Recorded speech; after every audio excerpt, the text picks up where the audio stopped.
Uncle जी कुछ हो रहा है या नहीं हो रहा है, क्या लगता है 2022 में क्या होना चाहिए? योगी सरकार आनी चाहिए। अच्छा, सबसे अच्छी सरकार हमें यही लगी है। सबसे बेस्ट, बेहतर कोई नहीं? इससे बेहतर कुछ नहीं है। सब कुछ अमन चैन है, सब कुछ बढ़िया है। हाँ, सब कुछ A1 है, अच्छा, सब बढ़िया रहा, सब मस्त A1। कोई दिक्कत नहीं, कोई व्यापारी तो नहीं डर रहा? कोई डर नहीं है, कोई कुछ नहीं है, कोई खौफ नहीं है।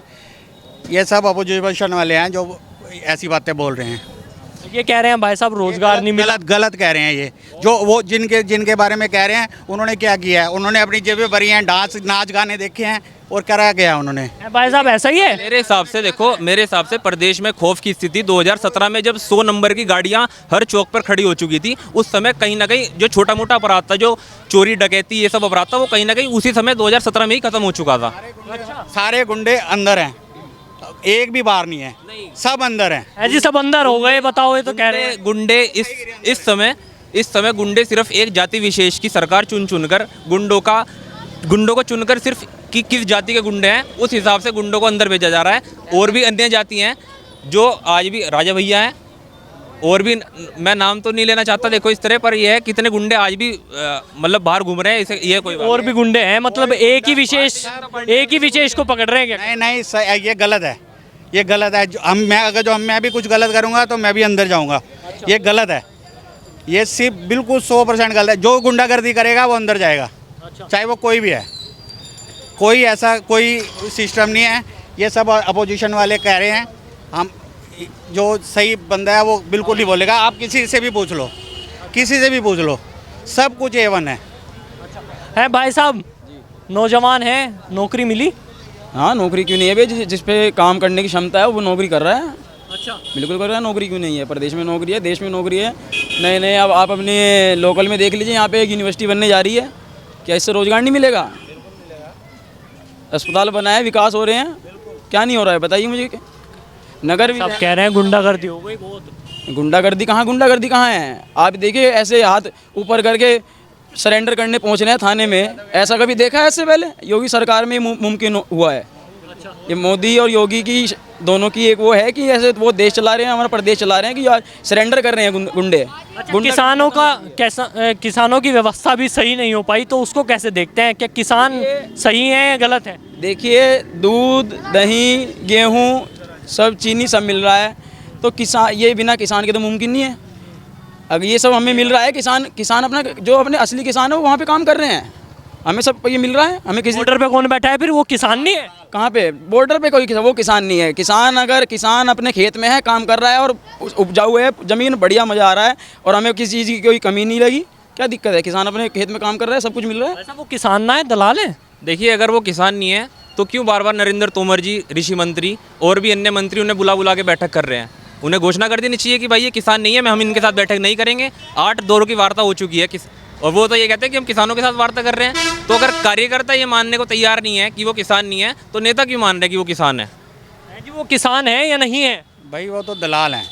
अब मेरे हिसाब से तो वो कुछ नहीं है भाई, सब मिले हुए हैं, सब नोट छाप रहे हैं। अपोजिशन वाले उन्हें पैसा दे रहे हैं, वो खा रहे हैं, मस्ती ले रहे हैं, आराम से पी खा रहे हैं, मस्ती ले रहे हैं। वहाँ पे मजे आ रहे हैं उनके। भैया टेंट बाहर टेंट दिख रहा है, टेंट के अंदर चल रहा है एसी में पड़ी है, मजे ले रहे हैं, ऐशो आराम की जिंदगी काट रहे हैं, मजे आ रहे हैं बॉर्डर पे, कोई दिक्कत नहीं। घर से एसी चल रहा है अब तो। यही तो भारतीय जनता पार्टी की मानसिकता है। भारतीय जनता पार्टी चाहती नहीं कि कोई किसान एसी में सो सके, एसी में आराम कर सके। ये नहीं देख सकती भारतीय जनता पार्टी। ये चाहती है कि वही फटे पुराने हाल में किसान आज भी वैसे ही बैठा रहे।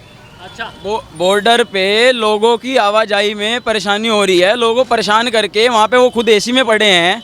ऐसे कैसे किसान है? ऐसे हमारे देश का तो ऐसा किसान नहीं है। हमारे देश का तो किसान बड़ा सशक्त और अपना मजबूत किसान है, जो किसी को परेशान, वो तो अपने मेहनत से लोगों को दे रहा है, वो परेशान थोड़ी करेगा, वो तो परेशान कर रहे हैं। भाई साहब परेशानी तो देखो है, दिल्ली में बहुत ज़्यादा परेशानी है, तो क्या किसानों को बात खत्म कर देनी चाहिए? नहीं, बिल्कुल, किसी भी समस्या का जो समाधान होगा वो वार्ता से ही निकलेगा। इसमें कोई वो तो कह रहे हैं वार्ता करो, किसान जा ही नहीं ना। जब आप एक बिल्कुल पहले से ही पॉलिसी बना के वार्ता के लिए तैयार करोगे कि भाई तीनों कानून नहीं होंगे, उसके अलावा आप बात कर लो जो भी करनी है।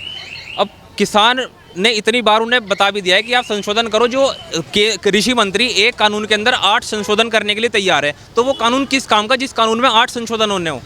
और अगर इन्हें इतनी ही आम जनता से प्यार है, किसानों से प्यार है, तो क्यों पेट्रोल और डीजल को जीएसटी के दायरे में नहीं लेके आते, जिससे किसानों का जिससे ट्रैक्टर का जो ट्रैक्टर वो 50 रुपये में पहले चला रहे थे एक हफ्ते के लिए, आज वो 150 से 200 रुपये में चले गए।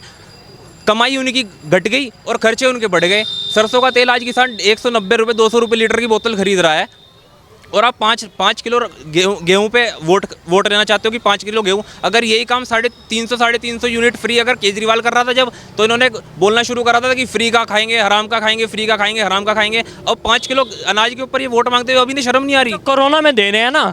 देखिए, जनता को चाहिए सेवा, जनता को चाहिए न्याय, सुरक्षा। योगी सरकार में सेवा हो रही है, न्याय मिला है और सुरक्षा मिली है। महिलाओं की सुरक्षा, अपराध खत्म हुए हैं, दंगा मुक्त हुआ है प्रदेश में। 4.5 साल में एक भी दंगा योगी सरकार में हुआ नहीं। जनता को ये चाहिए, जनता सुरक्षा नहीं होगी, ये सब तो सेकेंडरी चीज़ है। प्रथम है सुरक्षा, फर्स्ट प्रायोरिटी सरकार की होती है सुरक्षा, वो थी नहीं अभी तक। 17 के बाद योगी जी आए, योगी जी ने सुरक्षा देने का पूरा काम किया, सुरक्षा मिल रही है। महिलाएं अपना, गुंडागर्दी तो बिल्कुल जीरो हो गई है, नहीं ये अभी भी है गुंडागर्दी। मैं गुंडागर्दी के लिए आपको पहले भी बता चुका हूँ, ये गुंडागर्दी तो है जब सरेआम व्यापारियों की हत्या हो रही है पुलिस द्वारा। लड़की का रात को बिना घर वालों की परमिशन से आपने क्रिमिनेशन कर दिया। न जाने कितनी अखबार अगर आप देखोगे तो रोज़ के अखबार पटे हुए हैं सिर्फ इन्हीं चीज़ों से कि भाई कहाँ जुर्म हो रहे हैं, कहाँ गुंडागर्दी हो रही है। तो देखो, फर्जी व्हाट्सएप पे आप क्या अपनी छवि ठीक करने के लिए, अखबारों में छवि ठीक करने के लिए, बड़े बड़े पोस्टरों में छापने से इस तरह से प्रदेश की व्यवस्था ठीक नहीं होगी। आपको ग्राउंड लेवल पे पता करना पड़ेगा। नुमाइश कैंप चौकी में चले जाओ, अगर यहाँ पे आपके घर में भी चोरी होती है तो रिपोर्ट लिखने से भी मना कर देंगे। रिपोर्ट भी नहीं लिखी जाती। जब रिपोर्ट नहीं लिखी जाएगी तो ऑटोमेटिकली सरकार के पास जो ग्राफ जाएगा वो तो कम ही जाएगा। इसका मेन कारण यही है कि सरकार को ऐसा लग रहा है कि गुंडागर्दी खत्म होगी, क्योंकि थानों में, चौकियों में किसी की सुनवाई नहीं है यार। विधायकों के कपड़े फट रहे चौकियों में रोज। ऐसा ही हो रहा है क्या? इधर आ जाओ, इधर आ जाओ। ऐसी कोई बात नहीं है, बिल्कुल फर्स्ट क्लास। कोई देखो, कोई कभी ना कभी कोई ना कोई वारदात हो जाती है, उसमें योगी जी थोड़ी आगे हर एक चीज़ का वो कर रहे हैं, उसके ऊपर कार्रवाई हो रही है। जो कोई गलत कर रहा है वो पकड़ा जा रहा है। कोई भी है, चाहे वो हिंदू है, मुसलमान है, कोई भी है। किसी यदि यही जो गोरखपुर में आज कांड हुआ है, कल कांड हुआ था जो व्यापारी की हत्या, यदि यही किसी गैर भाजपा शासन राज्य में हो जाता तो भाजपा आज सड़कों पे होती कि हिंदू विरोधी सरकार, हिंदू विरोधी, हिंदू की मौत होगी, हिंदू की मौत होगी। पर आज भाजपा का एक नेता बोलने के लिए तैयार नहीं है। उसका जवाब मांग लो कि क्यों नहीं बोल है जी, ऐसा क्यों है कि बोल क्यों नहीं रही है? राजस्थान में चले जाओ, जहाँ पे भी बीजेपी नहीं है, गैर भी, वहाँ पे कोई कुछ नहीं हो रहा। सब जगह होता है, ये ऐसा कोई बात नहीं है। और ये पश्चिम बंगाल में चले जाओ, दिन दिहाड़े सरेआम मारते हैं। अच्छा। ये वहाँ पे सारा दिन वो टीवी पे सब चलता रहा है। अब जाके थोड़ा सा वो उधर से ध्यान हटा है, नहीं तो वो सबसे ज़्यादा वहीं पे था। वहाँ पे बीजेपी की सरकार है। भाई साहब, देखिए, विपक्ष का तो इतना बुरा हाल हो चुका है। आप अपना इधर देख चुके हैं, पंजाब में देख लीजिए, पहले आपने राजस्थान में देखा है। पंजाब में इनका खुद अंतर्कलह इतनी चल रही है, इतना घमासान हो रहा है, वहाँ पे पूर्ण विराम नहीं लग पा रहा अभी तक भी। आप लोग भी देख रहे हैं, उससे पहले सचिन पायलट और ये सब वहाँ पे हुआ है गहलोत सरकार में राजस्थान में। तो विपक्ष का तो वही अपना सरकार ही, ये जनता को क्या दिशा दे पाएगी? ये तो खुद ही दिशा से भटकी हुई है। ये तो खुद ही सरकार नहीं चला पा रही, पता नहीं बन कैसे गई है, आगे सरकार नहीं चला पा रही है, जनता को क्या चला पाएंगे? कांग्रेस कह रही है कि अब की बार उत्तर प्रदेश हमारे नाम। जी देखिए, बिल्कुल निश्चित तौर पर कोई भी पार्टी होगी वो अपना संगठन तैयार करेगी और चुनाव में मजबूती के साथ लड़ने का काम करेंगे। बात आई पंजाब की, तो हाँ, कहीं ना कहीं मैं मानता हूँ कि नवजोत सिंह सिद्धू ने जिस तरह से आला कमान को प्रियंका गांधी जी ने, राहुल गांधी जी ने जिस तरह भरोसा किया नवजोत सिंह सिद्धू पे, उस पर छुरी घोंपने का काम किया। और मैं तो आपके माध्यम से भी ये कहना चाहता हूँ, अगर मेरी बात आला कमान तक पहुँच रही है तो नवजोत सिंह सिद्धू को तुरंत पार्टी से बाहर निकाल करके, और जहाँ उन्हें मन गए वो वहाँ जा सकते हैं। अर्चना पुरी इस्तीफा तो दे दिया उन्होंने, इस्तीफा प्रदेश अध्यक्ष से दिया है, और राष्ट्रीय अध्यक्ष जी जल्दी से जल्दी इस्तीफा एक्सेप्ट करें और उन्हें पार्टी से बाहर निकाल लें, तो अभी जाके पंजाब में अगर कोई साख बच सकती है तो बच सकती है। अन्यथा पंजाब का मामला थोड़ा सा डगमगा गया है, इस बात से मैं बिल्कुल आपसे एग्री करता हूँ। तो देखा आपने भैया, बहस हो गई बढ़िया वाली। आपको ये खबर कैसी लगी? इस खबर को लाइक कीजिए, शेयर कीजिए, साथ ही हमारे चैनल हेडलाइंस न्यूज़ नेटवर्क को अभी सब्सक्राइब कीजिए।